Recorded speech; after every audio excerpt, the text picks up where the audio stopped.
Good வைஃப்னு ஒரு certificate இருந்தால் அதுக்கான ஃபர்ஸ்ட் கண்டிஷன் என்னவா இருக்கும்னு நினைக்கிறீங்க? உங்கள் ஹாப்பினஸ் எப்பயுமே உங்கள் ப்ரையாரிட்டியாக இருக்கக்கூடாது. ஆனால் அதை நீங்கள் செக் பண்ணணுன்னா ஒரு பெரிய லிஸ்ட் இருக்குது.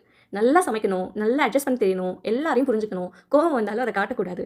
லைன் டேட் ஆடில் வர மாதிரி டயர்டா எனக்கா நெவர்னு தட்டி விட்டு போகணும். எது நடந்தாலும் சிரிச்சுட்டே ஹேண்டில் பண்ணும். இவ்வளோ பண்ண அப்புறம் தான் என்ன பொண்ணுடா எவ்வளோ அட்ஜஸ்ட் பண்ணிக்கிறான், இவன் நல்ல பொண்ணு அப்படின்ற பேர் நமக்கு கிடைக்கும். ஆனால் இந்த லிஸ்ட்டில் ஒரு கேள்வி மட்டும் எப்பயுமே இருக்காது, அவள் சந்தோஷமாக இருக்காளான்னு. அந்த கேள்வியை யாரும் கேட்கவும் மாட்டாங்க. கேட்டாலும் அதுக்கான ஆன்சர் உங்ககிட்ட ஆல்ரெடி இருக்கும். குடும்பம்னா இப்படி தான்மா, கொஞ்சம் அட்ஜஸ்ட் பண்ணிக்கணும் தானே, பொண்ணுங்கன்னா கொஞ்சம் விட்டு கொடுத்து தான் போகணும், பொண்ணுங்களுக்கு பொறுமை தானே அழகு அப்படின்னு சொல்லி நம்மளும் அதுக்கு பழகிட்டோம். இங்கே நான் யாரையும் ப்ளேம் பண்ண சொல்லலை. முக்கியமாக இதுக்கெல்லாம் காரணம் ஆம்பளைங்க தான் அப்படின்னு நான் சொல்லவே இல்லை. இது வரைக்கும் நம்ம வளர்ந்த இடத்துல எல்லாத்துலேயும் இதை தான் நம்ம கேட்டு பழகிருக்கோம்.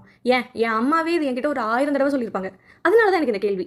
ஒருவேளை குட் வைஃப்ங்கிறது மற்றவங்களுக்காகவே வாழ்ந்து உருகிறதா, இல்லை தன்னையும் ப்ரையாரிட்டைஸ் பண்ணி வாழ்ந்து பழகிறதான்னு இதை ஒரு சீரியஸாக பண்ணலான்னு இருக்கேன். இந்த சீரிஸ் முடிகிற வரைக்கும் ஒரு கேள்வி மட்டும் மனசில் வச்சுக்கோங்க. நம்ம நல்ல ஒய்ஃபாக ட்ரை பண்ணுறோமா, இல்லை நல்ல லைஃப் வாழ ட்ரை பண்ணுறோமான்னு.